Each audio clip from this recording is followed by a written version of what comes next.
Not much went on in the small town of Copper, Oregon, when it was still around, let alone in the nearby Siskiyou Mountains. Nothing but hiking, swimming, and camping. The Cowdens expected just as much until their seemingly innocent camping trip to those same mountains turned sinister. Because on Sunday, September 1st, 1974, 28-year-old Richard Cowden, 22-year-old Belinda Cowden, and their two children, 5-year-old David and 5-month-old Melissa, went missing. They brought along all of their camping gear, swimwear, food, as well as their basset hound named Droopy, who would end up the only witness to this whole ordeal. And so, they headed out for the upcoming Labor Day weekend on Friday 30th, 1974. And after driving about an hour from their home in White City, Oregon, they arrived to Copper, where they set up camp at the Carberry Creek campground. The Cowdens were very fond of the outdoors and knew the area very well, and with their camping trip supposed to last through that Sunday, they made plans to meet Belinda's mother, Ruth, for dinner on their way back. They never made it. Initially taking it upon herself to investigate, and since she only lived a mile away from the Cowdens' campsite, Ruth set out on foot to figure out what was going on. Why hadn't her family arrived on time, let alone arrived at all? As soon as Ruth arrived at the campground, the eeriness of the situation would set in. She would discover the Cowdens' campsite with their truck and belongings unattended and seemingly abandoned. There was Belinda's purse atop a picnic table, Richard's watch and wallet carelessly left on the ground. This wasn't normal. And then there was a carton of milk, the same one Richard and David had bought that morning at the Copper General Store. Located only a short distance away from where they were camping, it would be the final sighting of any of the Cowdens. Ruth decided to give the Cowdens about an hour to return, as she grew more and more concerned with every passing minute. And with still no sign of the Cowdens, she went to the authorities and reported them missing. And thus, a group of officers made their way to the campsite for an initial investigation until it was too dark to continue. What was clear was that it looked as if the Cowdens had simply gotten up and left. Of course, with their truck and keys left behind, that wasn't logical. But then again, there was no sign of foul play at that immediate moment. As stated earlier, all of their belongings were still there. In fact, it would be later revealed that only their swimwear was missing, which gives the notion that maybe they were on their way to take a dip in the water when something happened to them. Of course, hindsight's 20/20, and back then, they still had the hope of finding them alive. On September 2nd, the day after Ruth reported her missing family, Droopy, the family basset hound, would find its way back to the Copper General Store, where Richard and David were last seen. But there was still no sign of the Cowdens. And so, within 24 hours, an intensive search would be conducted by the state, which would be the largest in Oregon history. Numerous organizations came together to help search, including the Oregon National Guard, the United States Forest Service, and hundreds of local volunteers. They combed a 25-mile radius from the campsite and utilized helicopters and planes equipped with infrared scanners. Search efforts can be an effective way of locating missing people, but they are resource intense and take a lot of time. Unfortunately, this was no different, and the search effort was suspended 5 days later on September 7th. Along with the search came the interviews of hundreds of individuals within the area in regards to the Cowdens, as well as a $2,000 reward to help entice legitimate tips and information which would be the equivalent of $15,000 in today's currency. With still no sign of any of the Cowdens, the likelihood of finding them alive was diminishing with every passing day, leaving family and friends distraught and begging for answers. One can only imagine the sheer dread the Cowdens were facing throughout, never to return to their campsite. As it stood, with no remains or signs of foul play, there was no reason to believe anything wrong had happened. Then again, looks can be deceiving, and the eerie nature of this case would intensify just 7 months later.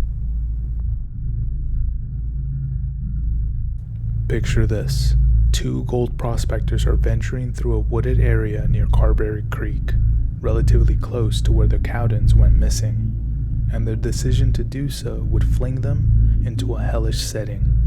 A decaying corpse is found. What's worse, a decaying corpse is found and it's bound to a tree. Unsure of what they were looking at, they were unable to process it fully, but once the reality of the situation set in, they notified authorities who launched an investigation into the finding. And while authorities combed the immediate area, they made another horrendous discovery. A short distance away, inside of a small cave, were the skeletal remains of not just 1, but 3 individuals. And forensic analysis revealed that the corpse tied to the tree was of a male, specifically Richard Cowden. Richard's remains were absent of any significant damage that would reveal cause of death, and so this is still a mystery. What is known is that the remains found inside the cave were those of Belinda, David, and Melissa. These remains, however, told a different story. Namely, Belinda and David were executed with a .22 caliber bullet to the back of the head. Although Melissa wasn't shot, she had suffered blunt force trauma to her little head. The brutality of the situation sets in when you realize that the Cowdens had suffered tremendously in their final moments, and the only course of action now was to find the person responsible. Investigators would keep interviewing any witness who was at the campgrounds on September 1st of 1974. Upon hundreds of interviews, few significant details would arise.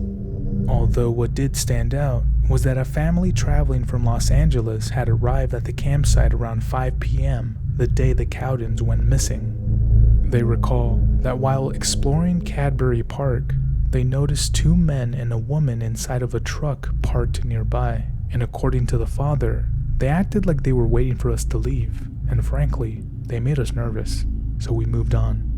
As well, a local came forward to state that the location the Cowdens' remains were found in was searched already, specifically by him.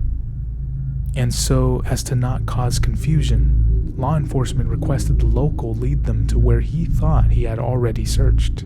Sure enough, it was the same location where the remains were located. Of course, this can be a simple lapse in memory given how fallible the human brain can be. But in the event that this detail serves true, it would imply some very sinister themes. Mainly, during the initial search, the Cowdens may have still been alive, at least for the meantime, as it implies that the killer held them hostage until the search was over and did away with them afterwards. This would be the only explanation for the discrepancy in finding remains in an area already searched. But the police were combing all leads, even the possibility of Richard's own involvement in the slaying of his family and then himself.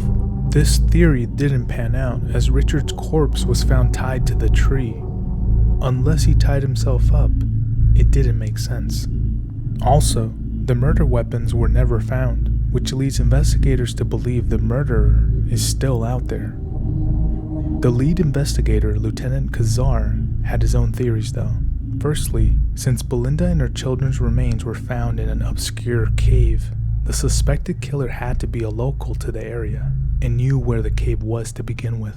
Secondly, there was one name that came to mind in terms of possessing the capacity to commit such atrocities: Dwayne Lee Little. Little was no stranger to the law, since in 1964, when he was just 16, he would go on to assault and murder a teenager by the name of Oral Faye Phipps, and was sentenced to 11 years in prison. Unfortunately, he was paroled from the Oregon State Penitentiary just 3 months prior to the Cowdens' disappearances, and in fact, he would be in Copper, Oregon over the same Labor Day weekend 3 months later. Investigators were working on tying circumstantial evidence together as they began to suspect that Little traveled to the campsite with his parents in their truck, which would corroborate the story the LA family told detectives. Even a local miner claimed to have housed Little and his parents at his cabin on the 2nd of September 1974, a day after the Cowdens disappeared. But no further inquiries into Little's involvement would be made. Little would be mandated to serve 3 consecutive life sentences after nearly killing a 23-year-old and her unborn child for his own sexual gratification. While in prison, his cellmate would claim that Little confessed to the Cowden slayings. Unfortunately, no formal charges or convictions for the Cowden murders were ever made. Even more unfortunate is that what really happened to the Cowdens that day may never be solved. But one thing is for certain: we must always stay safe and aware regardless of where we go, as we don't know what dark motives people are harboring inside. Thanks again for watching, and I appreciate every one of you. I've been gone for a few months now, and I'm coming back to start a 10-episode series on family annihilations, where multiple generations of a family perish at the hands of a killer. So make sure to stay tuned. Also, if you enjoy the content, leave a comment, leave a like, and subscribe, as I want to build a community around true crime. With that being said, stay safe, and until next time.